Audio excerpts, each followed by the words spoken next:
अस्सलामु अलैकुम दोस्तों, welcome to horror story with SK official. आज की कहानी, कुछ जगहें ऐसी होती हैं जो सिर्फ ईंटों और दीवारों से नहीं बनती। वो जगहें यादें समेट लेती हैं, चीखें, खौफ और वो राज जो कभी दफन नहीं होते। पाकिस्तान के एक पुराने सरकारी कॉलेज के साथ बना ये हॉस्टल बज़ाहिर आम लगता है, मगर यहाँ एक कमरा है, कमरा नंबर 313, जिसके बारे में कहा जाता है कि जो एक बार इसमें रहा वो कभी पहले जैसा नहीं रहा। आज की कहानी इसी कमरे की है, तो चलते हैं कहानी की तरफ। एक मुतवस्सित घराने से ताल्लुक़ रखने वाला ज़हीन तालिब इल्म लाहौर से दूर एक सरकारी कॉलेज में दाखिला लेता है। हॉस्टल उसके लिए नया तजुर्बा था। अजनबी चेहरे, लंबे राहदारी और दीवारों पर लगी पुरानी पेंटिंग्स। वार्डन फाइल देखते हुए लम्हा भर रुकता है, फिर आहिस्ता से कहता है, बेटा फिलहाल तुम्हें 313 दिया जा रहा है। अली के दिल में एक अजीब सी ठंडक दौड़ जाती है। दरवाज़ा खोलते ही एक अजीब सी बदबू, नमी, बंदिश और वक्त के ठहर जाने जैसा एहसास। दीवारों पर नमी के निशान, एक पुराना पंखा जो बगैर हवा के हिल रहा था और कमरे के कोने में रखी एक टूटी हुई कुर्सी। दरवाज़ा बंद होते ही क्लिक, ताला खुद ब खुद बंद हो जाता है। रात के तकरीबन 2:30 बजे अली की आंख एक आवाज से खुलती है, क्रैक क्रैक, जैसे कोई कुर्सी घसीट रहा हो। वो उठकर देखता है, कमरा खाली है, लेकिन कुर्सी अब दरवाजे के करीब पड़ी है। अगले दिन अली दूसरे तलबा से पूछता है, सब एक दूसरे को देखते हैं, खामोशी। आखिर एक लड़का कहता है, 313 में पहले एक लड़का रहता था, हमजा, उसने वहां खुदकुशी की थी। अली के हाथ से चाय का कप गिर जाता है। रात को अली अपनी डायरी खोलता है, कलम खुद ब खुद चलने लगता है। ये मेरा कमरा है, छोड़कर मत जाना। अली चीख कर डायरी फेंक देता है। अली वार्डन के पास जाता है। वार्डन बस इतना कहता है, बेटा कुछ सवाल ना करो, बस बर्दाश्त करो। ये जुमला अली को अंदर से तोड़ देता है। रात 3 बजे दीवार से एक साया निकलता है। साया बोलता है, मैं अकेला नहीं रह सकता। अली बेहोश हो जाता है। अली का चेहरा पीला, आंखें अंदर को धसी हुई। वो क्लास में खामोश बैठा रहता है। उस्ताद उसका नाम लेता है। अली जवाब नहीं देता, क्योंकि उसके कानों में कोई और बोल रहा होता है।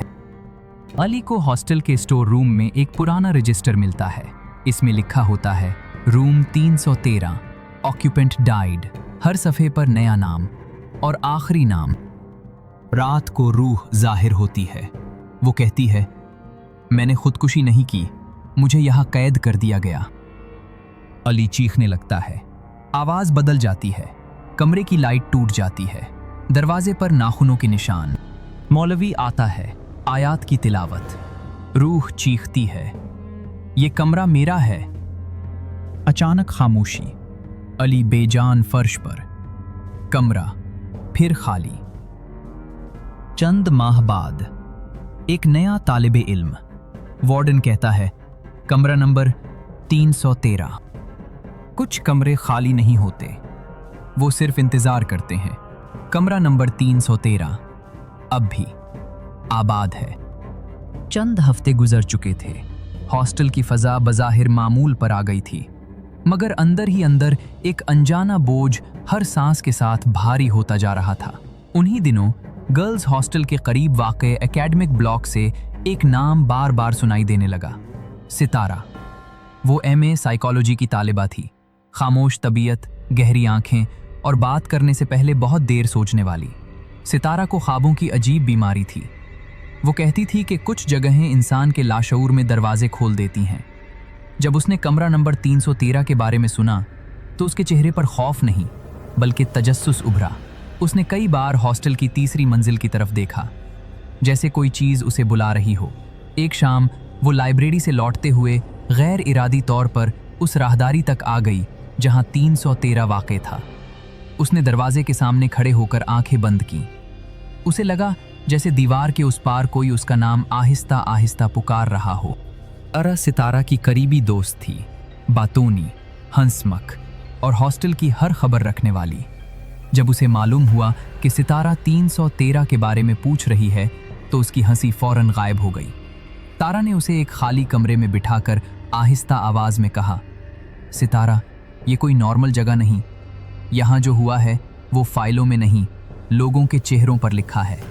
उसने बताया कि कई साल पहले एक तालिबे इल्म की मौत के बाद उस कमरे में रहने वालों के ख्वाब बदल जाते थे। वो एक ही चेहरा देखते, एक ही आवाज़ सुनते और फिर अचानक हॉस्टल छोड़ देते या जहनी मरीज बन जाते। सितारा ने तारा की बात सुनी, मगर उसके अंदर का तज्जियाकार जाग चुका था। वो समझ रही थी कि ये सब इज्तिमाई वहम भी हो सकता है, मगर दिल के किसी कोने में एक हल्की सी लर्जिश ज़रूर थी। हॉस्टल में एक और नाम मशहूर था, हॉनिज़। कंप्यूटर साइंस का तालिबे इल्म, टेक्नोलॉजी का दीवाना और हर राज को डेटा में ढूंढने वाला।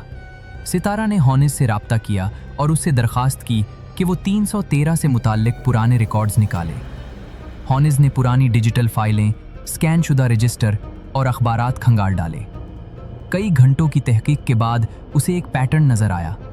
हर 10 से 12 माह बाद 313 से जुड़ा कोई वाक़या रिपोर्ट होता था, मगर आखिरी पैराग्राफ हमेशा गायब होता था। एक फाइल में एक नाम बार बार आया, वेसिकीज़।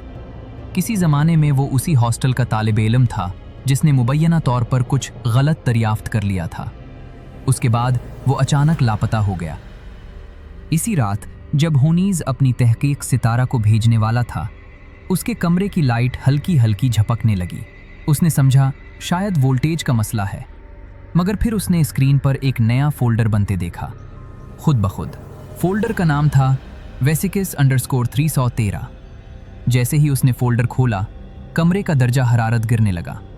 स्क्रीन पर एक पुरानी वीडियो चली जिसमें एक लड़का वेसिकीज़ कांपती आवाज में कह रहा था, ये कमरा जिंदा है, ये याद रखता है, और जो याद बन जाए वो छोड़ा नहीं जाता। अचानक हॉनिज़ के पीछे दीवार पर एक साया उभरा। वो साया इंसानी था, मगर उसका सर गैर फितरी जाविये पर झुका हुआ था। हॉनिज़ चीख भी न सका। सितारा को हॉनिज़ की आखिरी वॉइस नोट मिली तो उसने एक लम्हे की ताखीर किए बगैर 313 जाने का फैसला किया। तारा ने रोकने की कोशिश की, मगर सितारा जानती थी कि कुछ दरवाजे बंद करने के लिए पहले खोलने पड़ते हैं। वो अकेली तीसरी मंजिल पर पहुंची। दरवाज़ा 313 खुद ब खुद चरचराता हुआ खुला। अंदर कदम रखते ही उसने महसूस किया कि ये जगह सिर्फ ईंटों से नहीं बनी, ये यादों, खौफ और अधूरे सच से बनी है। कमरे के बीचों बीच सितारा खड़ी थी। दीवारों पर नाम उभर रहे थे, अली, हमजा, वेसिकीज़, हॉनिज़। हर नाम एक चीख, एक कहानी, एक अधूरा सवाल। सितारा ने आंखें बंद की और आहिस्ता कहा, मैं तुम्हें सुनने आई हूं। अचानक हवा थम गई, जैसे कमरा सांस रोककर उसके जवाब का इंतजार कर रहा हो। करता हूं दोस्तों, आज की कहानी आपको पसंद आई होगी। वीडियो को लाइक करें और शेयर करें। अगर आपके पास भी ऐसी कोई सच्ची कहानी हो तो आप उसे कमेंट में जरूर शेयर करें। हो सकता है आने वाले वीडियोस में आपकी कहानी को भी शामिल किया जाए। अगर आपने अभी तक हमारे चैनल को सब्सक्राइब नहीं किया तो जल्दी से सब्सक्राइब करें और बेल आइकन को भी दबाएं, ताकि आपको ऐसे ही सच्ची और डरावनी कहानी वक्त पर मिलती रहे। इसी के साथ मुझे दीजिए इजाजत। मिलते हैं फिर अगले वीडियो में, तब तक के लिए अल्लाह हाफिज।